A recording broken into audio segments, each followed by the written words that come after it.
wake that ass up. Early in the morning. The Breakfast Club.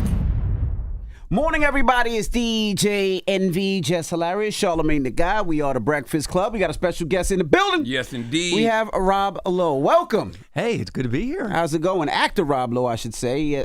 Unstable Season 2 is out August 1st on Netflix. And how are you feeling today, brother? This is the only Breakfast Club I've ever been a part of. Really? Yeah, you know, because you never I got that didn't movie. get the movie. You didn't get the movie. I didn't get the movie, so this is it. Did you try out for the movie, The Breakfast Yeah, I Club? tried out for it, and they were like, no. Because back then it was like a whole crew of y'all. It was probably like 8 or 9 of y'all that was in everything. And John Hughes never put me in anything. Dang. Really? Never did a John Hughes movie. Never I did. never thought about that. Yeah. Yeah, When you problems think with him? 80s, you think you and like Molly Ringwald. Never and- did. It took to the 90s for me to. I finally worked with Molly. We did Stephen King's The Stand together. But in the 80s, none of that. Man, Rob, you were famous at a time when fame actually meant something. When there was a barrier of entry to be a celebrity, you actually had to have a talent or skill set. What was being famous in the 80s and 90s like? I think if I could go back in a time machine and be young, single, famous, I would not change a thing. I think the 80s was the time. It was, pre-cell phones, pre the internet. There was like it was a magical time and a fun. It was a very fun time without the complications of today. And as you alluded to, it was hard to be famous. It was like anybody today can be famous overnight, which has its own gifts. There's nothing wrong with it, but you did have to really kind of work. If you had social media in the 80s and 90s, you think you'd have a career now? You think you'd be alive? I wouldn't be alive, and it wouldn't be the social media that would kill me. It would be cheap drugs, better sleeping pills, Viagra, all of it. Yeah. How have you had a job for so long? Because there's a 1,000,001 actors, but you stayed consistent. How would you say that you stayed consistent for so long? Well, I think part of it is I don't have the same level of, I don't want to say fear because it sounds like I'm judging other actors, but I'm very eager to jump into new genres. In the 90s, I jumped into television, and that was still a time when, like, if you had started in movies, you didn't do that. That meant your career was over, and, that ended up being The West Wing. And, I take supporting parts, smaller parts when they're really good for me, like in Behind the Candelabra with Steven Soderbergh, and so I kind of try to follow where the interesting stuff is without thinking about, well, what does it say, what does that mean? And then the other thing is, I still want to learn, and I'm curious. Like I'm super curious to have new experiences. And you and your son created this show together, right? That's right. Did your son earn his stripes in this business, or did you do the little nepotism thing? I did the as any dad would do, nepotism thing of, would you like to, I'd love it if you would meet with my son. Dope. And then, and it's like, I was talking to Stephen A. yesterday about LeBron and Bronny. Yeah. You're a big Lakers fan. Yeah, big Lakers fan. And I was just saying, look, that's what dads do. But then you got to put up the points. Or in my kid's place, when he was a writer's assistant, you got to go get the coffee, schlep to get the lunches. Don't let anybody know who you are. And then when you start writing, then you better sell something. And, because Hollywood and the NBA are not in the business of giving anybody a free ride at the end of the day. And so you get season 2 you create a show, you've done something. So I opened the door, but he's got to walk in it. Did you raise your son, John, out of fear or love? And the reason I ask that is because, you've been sober for 30 years. He's been sober for 7 years. And I always say my dad raised me out of fear, because he didn't want me to make the same mistakes that he made, but I still ended up making them. Sure. So did you raise your son out of fear or love? Both. Okay. The sobriety thing was like, I knew really early, because I have 2 sons. One, Matthew, is a lawyer and like a businessman. He went into, like I say, real life. John Owen went into my phony baloney acting life. One son I knew was going to have a normal relationship with drugs and alcohol, like his mommy, and the other son I knew was going to be like his daddy. How did you know? How did you know that? Oh, come on, man! You like, Come on, like you walk in on that like the group of kids on the weekend, and you surprise them, and there's one kid who's like, and the other kids are like, and you're like, yeah, he's the one. I mean, you know what you just know, and so happily, because I have been there, I know there's only one way to make it happen, and the parents can't do shit. And so you got to let them go through it. You can't do it. They won't. You can't. The parents can't do anything. That you can't get sober for anybody other than you. I don't care if it's your girlfriend, your mom, the law, whatever the hell it is. Doesn't make any difference. You have to be ready. So, by the grace of God, Johnny, God bless him, got his senior year at college. He decided he'd had enough, and he came to Dad, and I said, I know what to do now.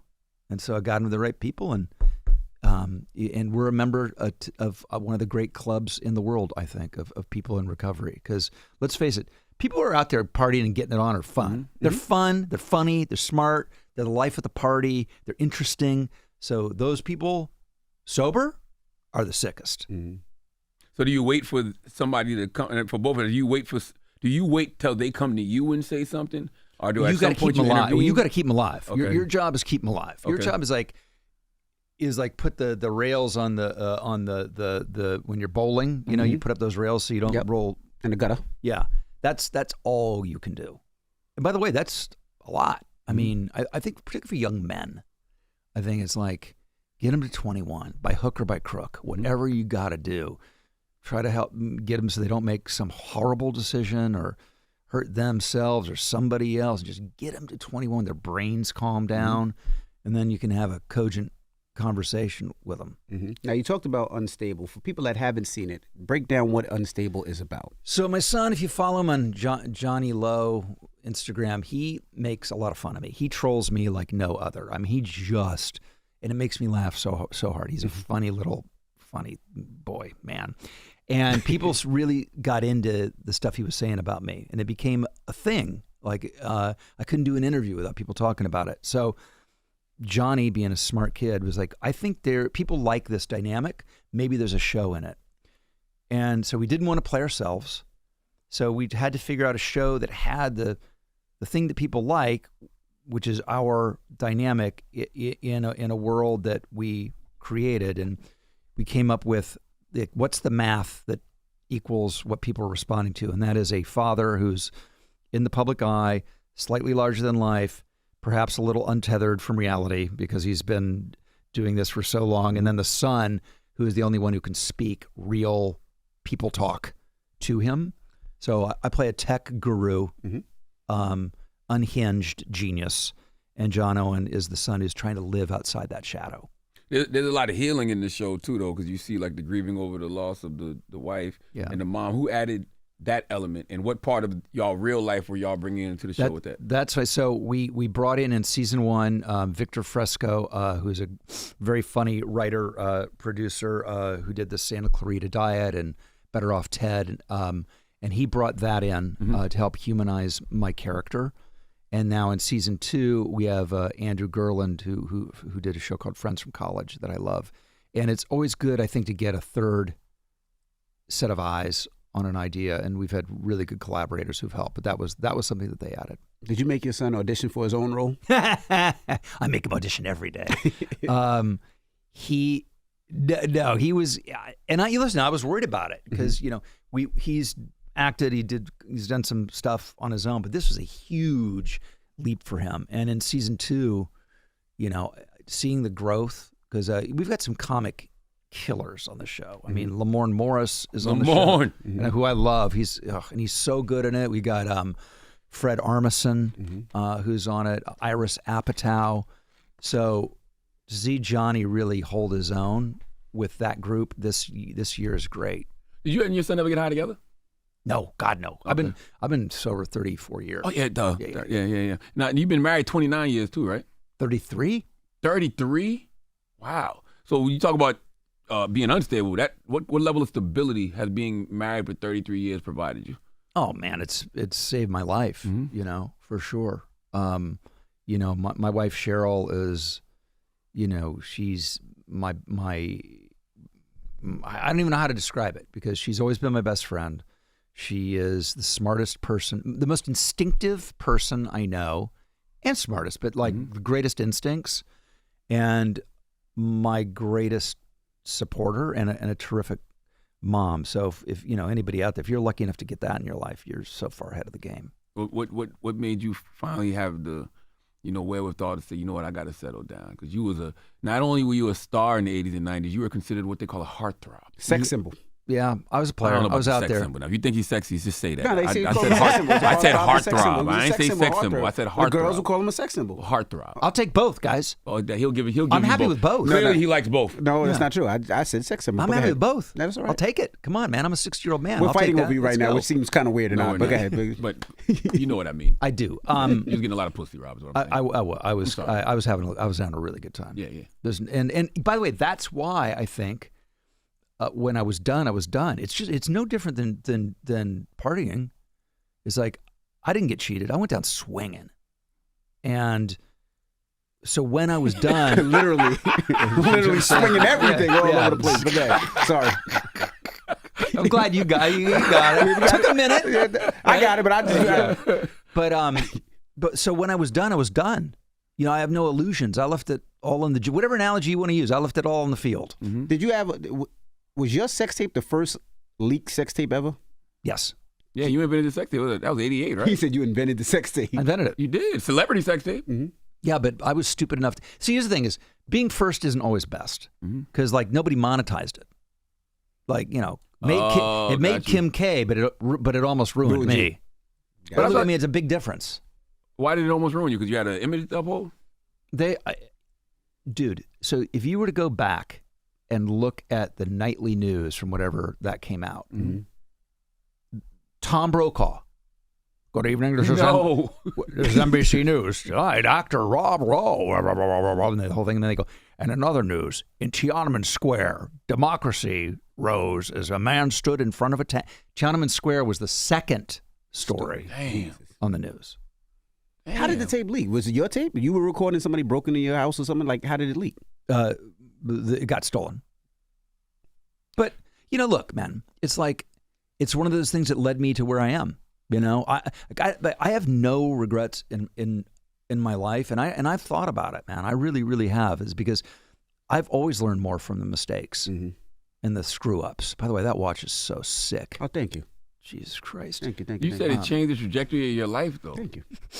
Yeah, 100%. So, but in a bad way, you mean? No, in a good way. Okay, why? Yeah, because it started me thinking about, what am I really doing here? Mm-hmm. Who am I hanging out with? And, you're only as good as the company you keep. And then I looked around and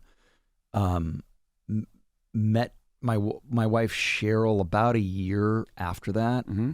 And it wasn't like I had an overnight conversion on anything, but I realized that it's like, what do they say? It's time to put, it was time to move on to a different life. Do you think it made your stock rise up because a lot of women got to see what you was working with? I hope so. Yeah. I mean, listen, I can't be the judge of that now. Yes, you can. Can I? Yeah, you got a ruler. What are we talking about? Got a ruler. So is it true during that time in the 80s, Pat Riley also banned you from the Lakers Hotel? Hotel? Banned me. 100% banned me. Why? Why? Because of that. Because of a Why? Come on. Think you wanted Irvin messed up in that shit? Look at Michael Cooper all out so there. You were out with the Lakers all the time. They you were was partying with the wildin' too, Lakers, though. and they were wildin'. You party with them before? Those are my guys. I love that era so much. I love those men so much. And, it just, I wonder if, like, I go to Laker games still, but, and I love all of it. Come on, man. That was the fucking captain. Yeah. What's the craziest thing that happened without saying names? The craziest night. The craziest night was when it was during the first Pistons final in Detroit. And in those days, the schedule was like, 2-3-2, I think. So you'd have these 3 games, which were forever. They were an eternity.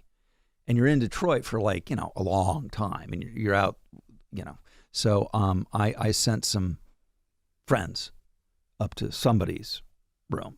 And one of the players? Yeah. On the opposite team? No, on our team. And Riley found out about it. And that's why he banned me. And then the other one that really, that no one knew about is I took one of my guys out to Mr. Chow's, and those are the days when I was doing my thing, and I took something, and he goes, "What's that?" And I go, "It's called a Quaalude." He goes, "I want to try that." He went 0 for 34. Jesus Christ.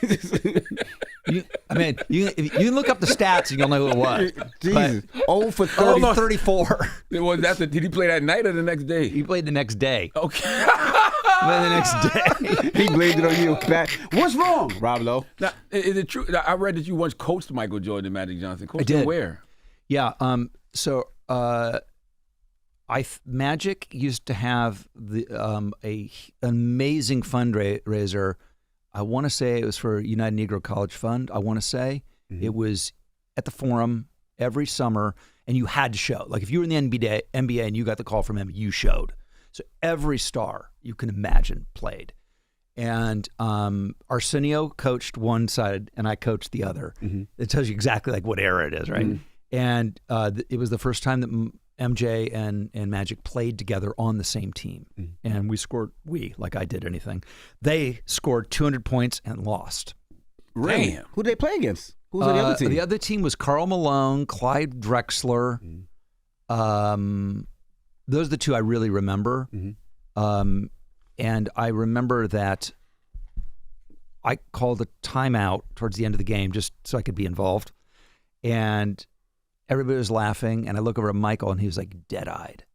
And everybody was laughing, and all of a sudden people realized that Michael wasn't laughing, and they all looked at him, and Michael goes, "Hey, man, we going to win this motherfucker?" And everybody was like, okay. We didn't know that was how it was. Right. And so then everybody played defense and still lost, but I saw firsthand, like, Michael doesn't play. He's super, super good. And it was also the first time he ever shot free throws with his eyes closed. Really? Which I think he went on to do once at least. In the NBA, yeah, he did. He did. This was the first time he did it. I want somebody to look up the 0 for 34 shooting stat. I need to know who that was. One of these internet sleuths will figure it out. Yeah. Was Hollywood in the 80s really as evil as people made it out to be? Well, in what sense? Tell me. Like when you see all these you see these documentaries now, and they got the creepy music playing, and everybody was on drugs. No, it was way more. It was more innocent because we didn't know what we didn't know. I mean, listen, when I came up, that's a good. Because listen, dude, when I came up, my heroes were all on blow. Yeah. I don't want to name names of the actors, but again, you could do the math. They all lived on Mulholland, and they all were single, and they all were fucking getting after it every single night and winning Academy Awards. And then they'd roll the Laker games, and dude, I just modeled my life after my heroes. And cocaine was just regular, and it was pure. No, it's what you did if you were successful and smart. And by the way, in the beginning, they thought it was good for you. Really? Yeah, nobody knew. It hadn't brought a generation to its knees yet. Yeah. It hadn't. And so again, we didn't know what we didn't know. It's like anything else. What we know about how we treat people in the workplace. You know, today is a completely different time. I mean, Warner Brothers gave, all of us underage kids booze on the set of The Outsiders. Studio. It's just, people didn't know. We didn't know any better. Is that why you and Tom Cruise got in a fight? Y'all drunk? We weren't drunk when we fought. We were training. We were doing like a fight night before there was a fight night in the hallway because we were just young dudes with testosterone. Like real fighting, not slap box, like fight. And we had full gear on, headgear, gloves. So you, Tom Cruise, Matt Dillon, Patrick Swayze, Emilio Matt didn't do Estevez? any of the athletics. Okay. None, zero. Matt, Okay. I love Matt. Most unathletic movie star who ever lived. Patrick Swayze, God bless the dead. He was a baller. He was super athletic. Emilio Estevez. Another one, yeah. Yeah. But it was me, Emilio, and Tom were the ones who trained all the time, and part of the training was boxing. And I got off a clean one once, and that was the end.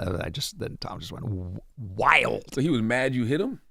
He's just competitive. Yeah. It was great, but that's what it's like.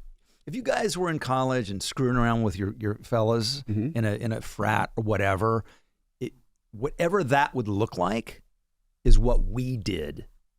Got you. In the hotel, because we were 17, 18, 19-year-old kids. And where were your parents? Like when the executives were feeding y'all booze and stuff, like where were the parents or the guardians? Well, that was at 18. You didn't have to have a guardian. I turned 18 on the set of The Outsiders. It was the drinking age in some states back then. Again, we didn't know what we didn't know. And but Tommy, he was a kid. Tommy was 15, and he was just getting after it. Wow. Pony Boy. Tom Stay Cruise. gold, Tom Pony Cruise Boy. is 15? Tommy Howell. Oh, Tommy Howell. Okay. Pony Boy sounds crazy. That was his nickname? Yeah, Outsiders. Oh, yeah, in the Yeah, movie. it's a- Okay, it's got a you. Pony Boy's a good nickname. Got you. Wow. Would you ever make a movie about that era and like really tell the truth? I would. Well, I wrote a book about it, and there's a chapter or two. There's more than a few chapters called "Stories I Only Tell My Friends." You can get it on Amazon. There's some good stuff in it there, but I've never really. I may do a documentary. Yeah. I'm talking to some folks about doing a documentary. Because I like what you said about you didn't know what you just didn't know. That's right. And that's why I think it's like even nowadays. I think cancel culture is over, but it's how do you judge people for what they did? Tell me what you think it's over. I'm super curious because you sit right in the culture. If Yeah. anybody would know, you would know. You guys, why do you think it's over? Because everybody realized this is a circular firing squad and nobody's perfect, and you're gonna end up taking out either you're gonna get shot or you're gonna end up taking out somebody that you really care for. I just think it's a circular firing squad. It's not sustainable. I love that. I hope you're right. Yeah, and you got to give people grace. And I think everybody has some type of dirt or something on them that you don't want it to fire back at you. For sure, right? It feels like it, right? It feels like it's coming to an end a little bit. I forgot what I even asked you. I'm sorry. I turned it around and asked you a question. Nah, I 'cause blew you- your talking about whole the documentary. momentum. You know what it is? You got 80s dreamy eyes, bro. So Like, now you know, so you on a think you're sexy sitcom now. and you turn like this. Oh, I gave you the Robert Redford half over. Exactly. Yeah, when it's just when you kind of half over your shoulder. Exactly. Yeah. Old Bobby Redford invented that shit. Who's Bobby Redford? Robert Redford. Oh shit! So you be calling? I don't know. Robert I'm Redford. just making it up. I'm just flabbergasted making over Do him you up. like Hollywood now? Do I like it? Yeah. It's funny because we're here promoting the show, right? My son is 28. So I remember that era. I mean, I was already married and sober by 28, but you know, my point being, he's a young actor in New York City. Just, you know, it's the world is his oyster, and I look at how he sees the world vis-a-vis Hollywood and everything, and how I see it. And, you know, he's down at the Bowery and he's got this one and that one. He's walking around, he's doing his thing. And all I want to do is run the reservoir in Central Park, get some room service and go to bed. And because, so do I love Hollywood? I love working in Hollywood. I love what happens when people come together to create. I love the adrenaline of what is the next thing. I love when people on the street stop and say, hey, I can't wait for Unstable, or I've seen it. I love all of that. That never gets old. But everything else around it, been there, done that. I just wonder what's missing because y'all came up in a time and everybody was a fucking mess. But it never seemed like that mess really leaked out to the public unless like it was like a extreme Situation. scandal. But now it just seems like everybody's stuff is out there. I don't know if it's because Social media. it's self-inflicted in social media. I don't know what it is. Well, listen, if you went to a nightclub or whatever, and in the day, and were doing whatever you were doing, and everybody saw it, who are they going to tell? They tell somebody, and they don't believe it or whatever, and now we're at a place where you photograph it or say it's happening right now, and and everybody knows everything. And I think that's the, and also people are also much more open. I mean, there's a time, you know, young folks can't even fathom this, where you didn't even come in and do what I'm doing. Like, you didn't see Warren Beatty, like I'm talking movie star icons right at the time. You didn't see Warren Beatty do any interviews for anything. That's real. It was like beneath him. And on and on and on and on. So again, like now you've got, if you're doing Twister, you got them running around the country doing song and dance numbers in every city to open up that movie. And that didn't, you know, it was way more private. But that's because was it because y'all were proven movie stars already though? So it's just like, if we know this group of people are going to be in a movie, or Warren Beatty starting a movie, I'm going to see it. That's also part of it. You're right. There's, you know, there were 3 networks on TV. So many other options now. Yes, so many, and everything's so segmented. So whatever you're into, there's a whole silo just for you, and what you're into can be as niche as niche can be, and you can find your community. And in the old days, you know, those niche entertainment needs went unfulfilled, right? And so all you had was broad entertainment. Will there ever be any new movie stars ever again? Will there ever be a? Not like there were. Yeah. Because the world's different. Yeah. I mean, not like the world. And I think, I wonder, it's the same musicians. It's the same movie stars. It's funny, athletes though, they're still superstars like they used to be, even maybe more so today. But in movies and music, I feel like you're never going to see the likes of the kind of stars that were created when stars had to really earn their way in. I think the athletes might not be the same either, though, because the athletes of that era actually cared about winning more than anything. Oh, don't get me started. You know, so it's like when that's how you become an icon. The reason you look at Jordan or you look at Jordan, Magic, or Brady is because they actually won even a Kobe. lot. Well, they were as interested, if not more. Well, here's the thing. I you go back to the Lakers. It's like, it's so hard for me to watch the NBA now because I just know all those guys are bros. Well, they definitely are, because they're talking about, hey, do we want to play together here and there? Can you imagine that conversation going on between Charles Barkley and Magic, or Patrick Ewing and they wanted to murder each other out on the floor. So it's just a different. Again, I'm not saying it's better or worse, but it's not the same. You consider Bron a Laker? Again, that's it. No, he's got championships with multiple teams. Yeah, but that doesn't make him not a Laker. He got one with but the I'm Lakers. talking about. Yeah. No, I'm saying multiple teams. I'm talking about statuing. Would you want a statue of Bron in front of the Staples Center? Yeah, I mean, not for Staples, of Crypto. For sure. Oh yeah, Really? for sure. I mean, he won a championship. He's you know, the in the top three. I'm getting in trouble. Whoever played, 1, 2, or 3. Yeah, but is he an all-time Laker though?